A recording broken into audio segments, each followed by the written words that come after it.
Hello and welcome to another edition of Fides Podcast. My name is Jerry Serino and I'm your host, and I'm here with talent on loan from Rush. We have been talking about transgender, the transitioning, in dealing with it as a whole, as an issue. We've been also dealing with it from the perspective of children and how it is being handled, whether with the parents or sadly behind the parents' back. This whole issue is something that who would have thought 5 or 10 years ago we would even be talking about this, and unfortunately we are. My guest today is Harrison Tinsley. He is intimately involved in some of these challenges, and he's here to tell us his story because it is a very, very important one, specifically because it involves our children, and not just his, but all of ours. So, Harrison, thanks so much for being here. Yeah, I really appreciate you having me on, Jerry. Yeah, Excited to be here. Yeah, thank you. My pleasure, and I appreciate your willingness to come in and talk and tell your story and tell us what you're facing, because this is very real.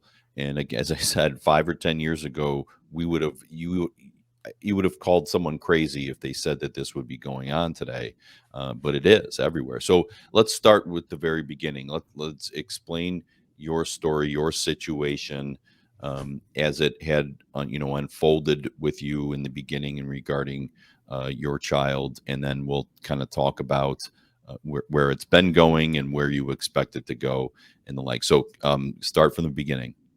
Okay, I appreciate it. Essentially, I met a girl in the Bay Area. It was at karaoke. I sang a song to her, and then she sang a song to me. And shortly after, we started dating, and we never agreed politically, but we still got along in a lot of ways. You know, she has absolutely lots of wonderful qualities about her, and she got pregnant after only like 3 or 4 months of dating, and we were both happy about that fact. It was all right. We were both totally down to have the baby, which is fantastic. That's why I'm wearing this shirt. I thought this is something that you would appreciate. Mm-hmm. Um, Yep. and so she suffered from some mental illness problems, and we didn't agree politically, but I always thought those are two things that I could get past. No one's perfect, and I was always trying to see the good in people. And after a few months into her pregnancy, basically, I was getting threatened constantly about not seeing my son if this or that, or if I wasn't exactly who she wanted me to be, particularly politically. Mm-hmm. And so, that was kind of challenging. And then at some point, she broke up with me and had her attorney send me a cease and desist letter, which I then respected. So I didn't find out my son was born until a week after he was born, from one of her friends on social media. And it was 2 months after I found out that I filed in court in San Francisco. And then it took another 13. And I finally met my son when he was 15 months old, in spite of me being aware of him and trying that whole time.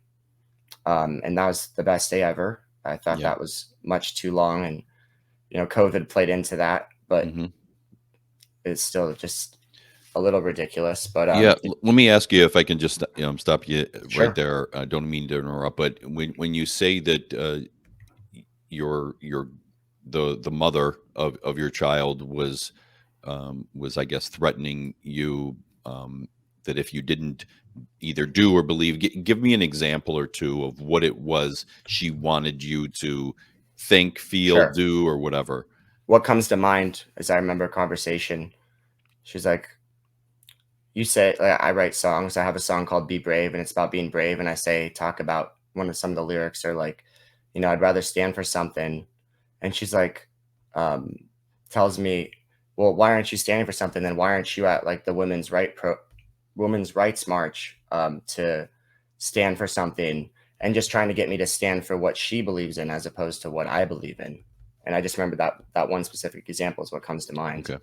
Okay, so yeah, so she you don't see eye to eye politically, and she wants to essentially keep you from your child based upon having different political beliefs on whether it's abortion, women's rights in general, or everything else like that. So when you got the cease and desist from the lawyer, I mean, that's interesting to me because typically what you would get in a case like yours is you're gonna get a lawyer who comes to you from the mom saying, "Hey, we're demanding that you support this child, right, financially, because you could get deadbeat dads or dads who don't want to be responsible for their child." Yeah.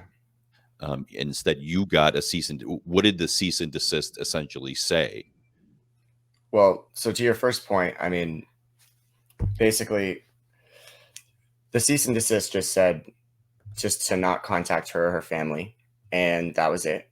Um, her parents have money, so I think she wasn't worried about financials because of that. Hmm. And yeah, So does a I, father in this case, does a father have rights in general? I mean, this is maybe beyond, certainly me, but I don't know what you learned from this process, but I mean, it seems to me that a father should have rights at the very least to, have a relationship, right?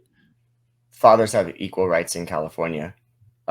Totally. Now, I'd say family court is definitely a little biased towards mothers, and Hmm. that's been slowly getting cut out for years and years. And I think we're more on track to be more and more fair to fathers, which I think is really important. I really think kids need fathers. We see that from all the statistics, right? Of Hmm. homelessness, deaths from violent crime, prisons, all that. It's all majority from single mother households, the boys that are in those situations. Um, but you have to prove your paternity unless the mother willingly chooses to put you on the birth certificate. So in my case, that what didn't happen. So I also had to get paternity test, and then you have to officially put that through court, and that all just takes more time and more Yeah. money. Hmm. It's all normal basic lawyer strategies: more time, more money. Yeah. Yeah. No, you got that. Okay. All right. So you finally get to see your son, right? You said you had a son. It was a son, Yeah.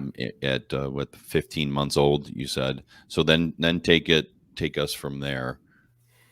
Well, I remember the day I met him. It was incredible. Um, I remember I was with him. We were doing headstands on the ground outside. That was one of the first things we did. And then we just hung out all day. My mom was there. And then I remember putting him down for a nap. And he was like, crying if I left the room, even though he didn't really know me yet. And I remember when he Hmm. finally fell asleep, I was laying there and it just like all, it was more than 15 months, really, right? Because also during the pregnancy. So, like, almost Hmm. 2 years worth. I remember like crying on the floor, just laying there next to him, like, wow, I'm like next to my son right now. It was like one of the Hmm. craziest feelings I've ever felt. And so I continued my visitation for a few months. And basically, the judge had said when she granted me this visitation that um, she would give me half custody if I, or she didn't say half custody. She said she'd give me some custody if I moved to the Bay Area. So I moved to the Bay Area and filed for half custody, and I was awarded it, which I was super thankful for. And essentially started my half custody. And it was right around that time he was like roughly 2 years old. She started doing this, treating him as non-binary for some reason. She was Hmm. going on some sort of a gender journey herself. It's appeared at least.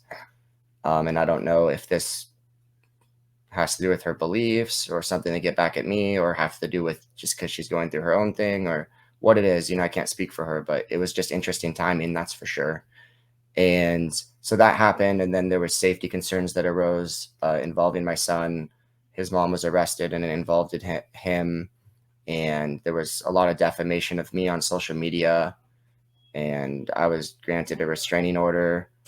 And so a lot of things happened. And basically, I brought it all to court and I got awarded a trial, which is really lucky because a lot of people get their hearing, which is 20, 30 minutes, and their whole life's decided. So I had a 5-day trial, witnesses and police officers and lots of evidence, all this stuff.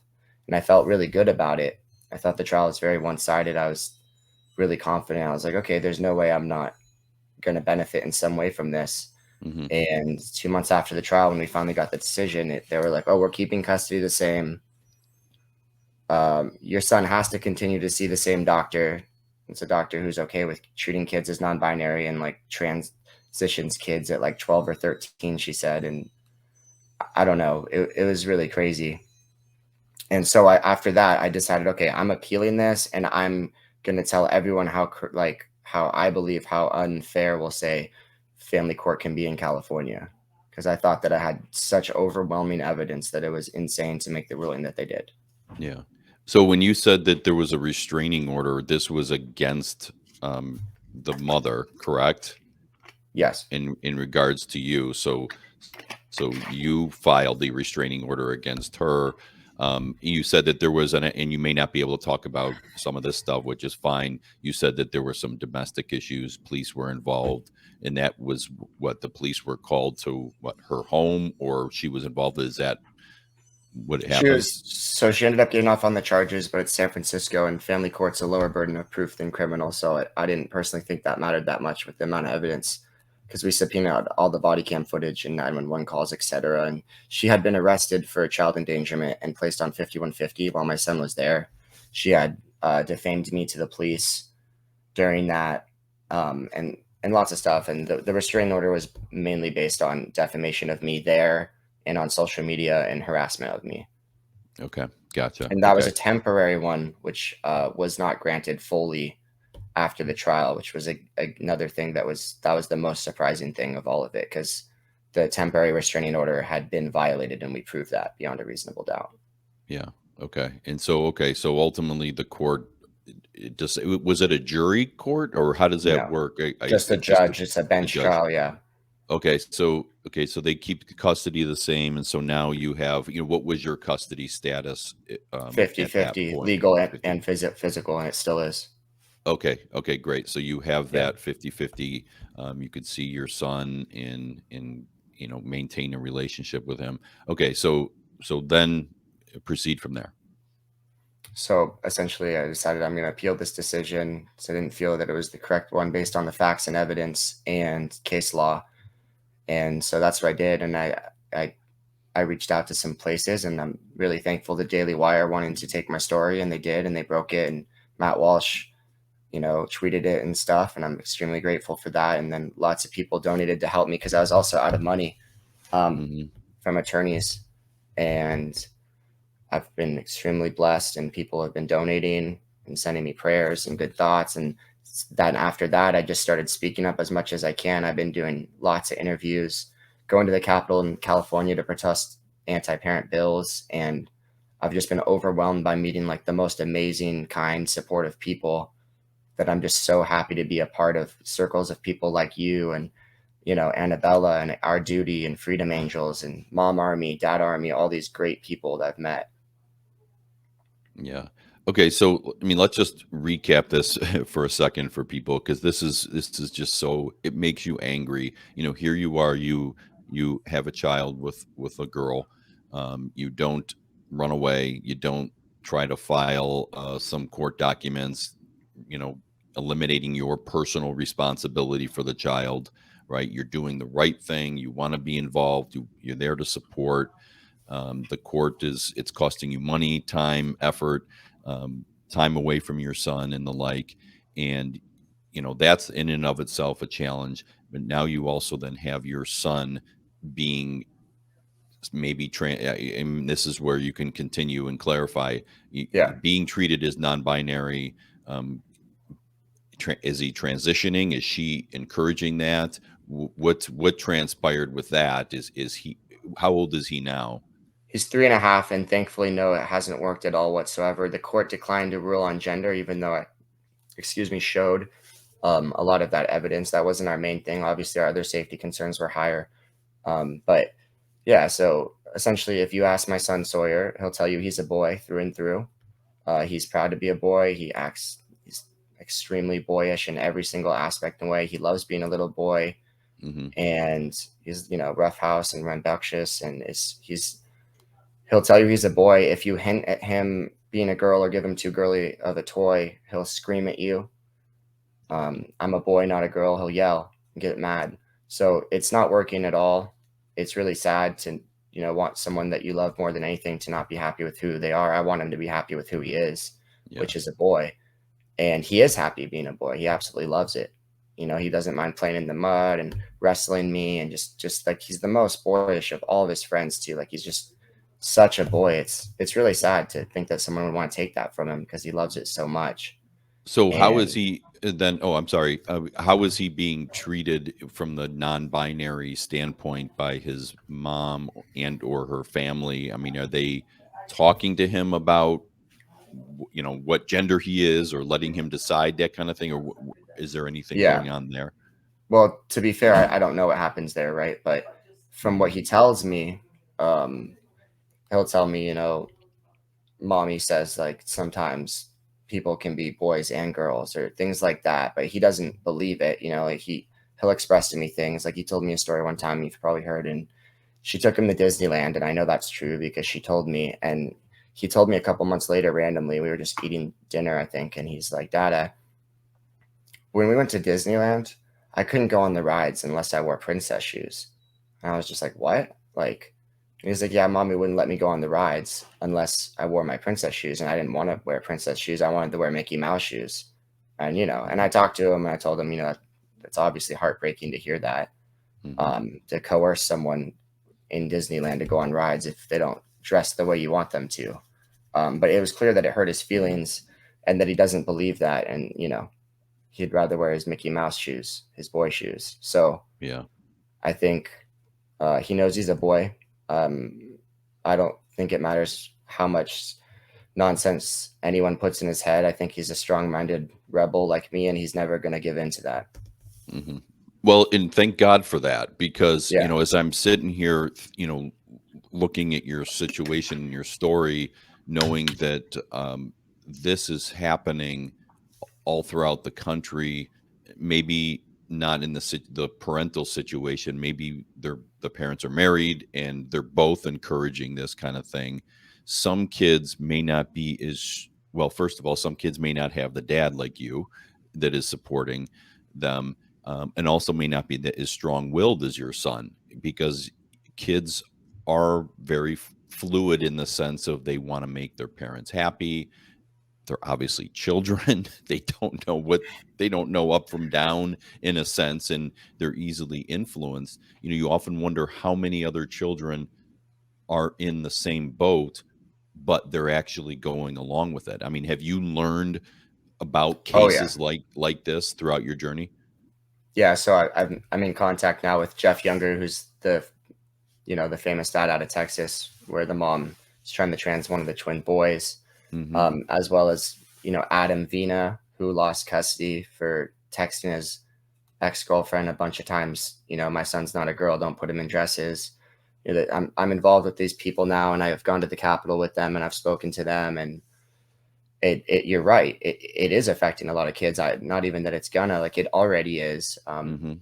There's a woman, Abby, that I met, and she spoke at the Capitol with me, and her daughter was taken from her at 16 by a school counselor in CPS, and then at 19, and forced the transition, and the mom couldn't see her even, and because she wouldn't go along with it, and then her daughter killed herself at 19, and it's just horrific. Mhm. And now California is trying to put what happened to Abby into law for everyone, and that's why we have to stop these anti-bills across the country, and particularly in California, because California starts what goes the rest of the country. Yeah. Yeah, and you're seeing this type of thing, happening, whether is officially happening via the law, or it's trying to be pushed, in the sense that, if you don't affirm a child's gender as a parent, it could be viewed as child abuse, or where a school could transition a child and refer to them with a different pronoun or a different name, and not have to tell the parents. So this is definitely happening. It's funny. I was just reading. I just got an email from someone. Her name is Chloe, and she Mhm. was telling the story how, well, it's actually a boy who was going through some, you know gender issues, whatever they, I don't know all the details, but the doctors said either you transition him to a girl, or likely he's going to kill himself, right? And the Yeah, parents, that out of emotional fear, blackmail. yeah, the parents, out of fear, were like, oh God, we don't want our child to kill themselves. So they supported the transitioning, and needless to say, it was a horrible mistake. And we're hearing that out there, a lot of people who did transition and are now, 22, 23, who are going, dear God, what did I do? Where were the adults when I was going through these challenges? And So I've talked to some of these parents that were emotionally blackmailed exactly the way you just referenced. And it's mhm, honestly, first of all, it's completely wrong and horrific that the psychologist or whomever would say that to them, and it's not true. But mhm, There's no evidence to suggest that suicide rate goes down after transitioning or anything like that. In fact, more so the opposite. But the parents were legitimately like, Harrison, like, I know it sounds crazy, but like I had to do whatever it took to keep my daughter alive. Like, so in this cases, they're not just saying that to the parents, they convince the kid that as well. So the kid might legitimately kill or attempt to kill themselves if you don't go along with it. So it's beyond just the emotional blackmail to the parents. The parents have to do what it takes to keep their kid alive. And some of them expressed to me that they genuinely, if they didn't somewhat go along with it, do think that the kid may have taken their life. So it is Yeah. getting horrible. And to your point earlier about, saying it's child abuse if you don't affirm a kid's fake gender, well, that's pretty much, we're getting to 1984 where you don't just lie, it's the opposite of the truth, because what is child abuse would be affirming a delusion that's not true. Yeah. That's what's child That, abuse, you know. yes, that is so, so true. And I've said on my show, and I've said to people in talking about this, is that the most unloving thing that any of us can do for someone who's having gender dysphoria, whatever their issues are, and it's a mental health issue, right? The most unloving thing we can do is to affirm them, because then we're not Precisely. helping them. If we truly loved them, then we would be kind to them. Certainly we would try to get them help and guidance and support, and especially when we're talking, young children or teenagers who may be going through struggles that teenagers oftentimes go through, and it may be being expressed in a gender perspective. We're I've made the example, and maybe you don't have to agree or disagree. It would be like affirming an alcoholic, right? And saying, "Oh, good for you. You're an alcoholic." No, we need to address why you're an alcoholic and how we can help you. And Right. we're doing the opposite, as you said. We're not helping them. It's really sad, and the impact is going to be great. So where do you go from It- here? I mean, this is, you have a 3.5-year-old son, and he's got, 15 plus, years before he's 18 and can be independent. Is this a fight you're going to have to fight for 15 years? it's a good question, and some people believe it is. I believe regardless of how long it is or how hard it is, it doesn't matter. I have a duty as a dad to do whatever it takes to protect my son, and I will do that. I don't care how hard it is. I don't care how much trauma or pain it causes me. I'm going to go through it either way. I'm ready for that. He's worth every single Mhm. bit of pain and suffering I've ever faced. He's the most amazing thing in the world. I love being a dad more than anything, Jerry, and I would do anything for him. And there's zero hesitation. There's no thought in my mind of giving up. There's no thought in my mind of any of that. And I'm beyond just my son now, even though, of course, I'll do anything for him. I want to help protect all kids at this point.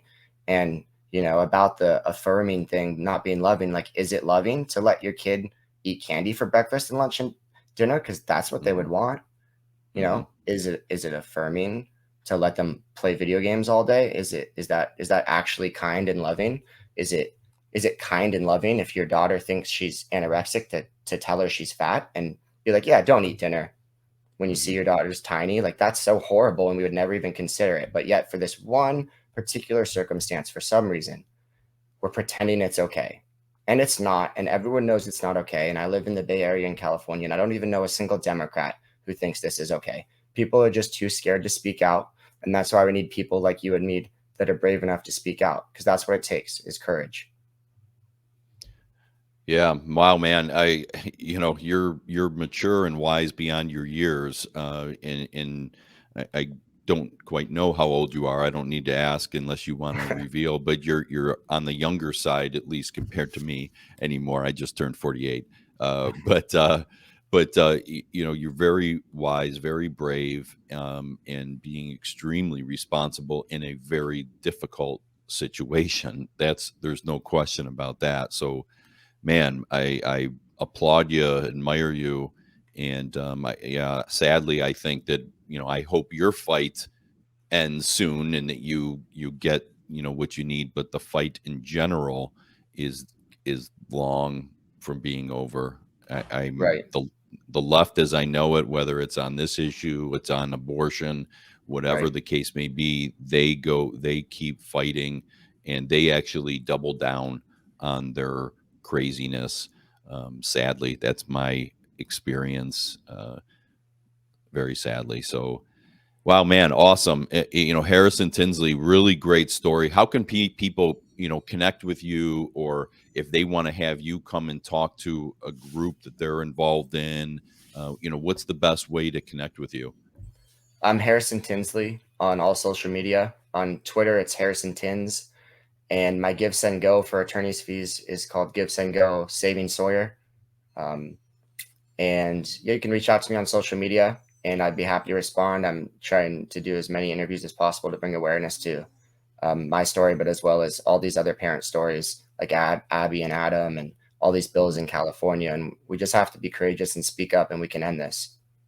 Yes, yes, we can. So please, please connect with Harrison and support him any way you can. If you have an organization that is fighting this, and you can help him, or you want him to talk or be interviewed, please do, because this, like I said, this issue is not going away, and the left will not back down, even though they're, as you indicated, they're a huge minority in these beliefs. They're making people feel That's that right. we are the minority, and it is not true at all. So And we won't please back down connect. either. Yeah, I definitely can tell, Harrison, you are not backing down, and I'm not backing down. And I know my listeners, by and large, aren't backing down, and people in general. My fear is just our stupid politicians at all levels, Right. potentially backing down. But I feel like this is a winning issue for us, in general, regardless of what party you are. If you take the right side in this, I think you're gonna fare well. So, Harrison Tinsley, man, thanks so much for sharing your story and talking with me. I really appreciate it. Thank you so much, Jay. I really appreciate you having me on. It's been amazing. Yeah, my pleasure, and I'm glad this. We've been a lot of back and forth coordinating this, and it's been great. I'm really grateful, and I mean it sincerely. Really great stuff. So thank you so much, and thank all of you for listening to this episode of Fide's podcast. Please check out all my podcasts on all the different podcast apps, on YouTube, on Rumble, on Wednesdays at 7 p.m. Eastern on rightamericamedia.com, and on WHK Radio/podcasts.com as well. So thank you again for listening, and we'll see you next time.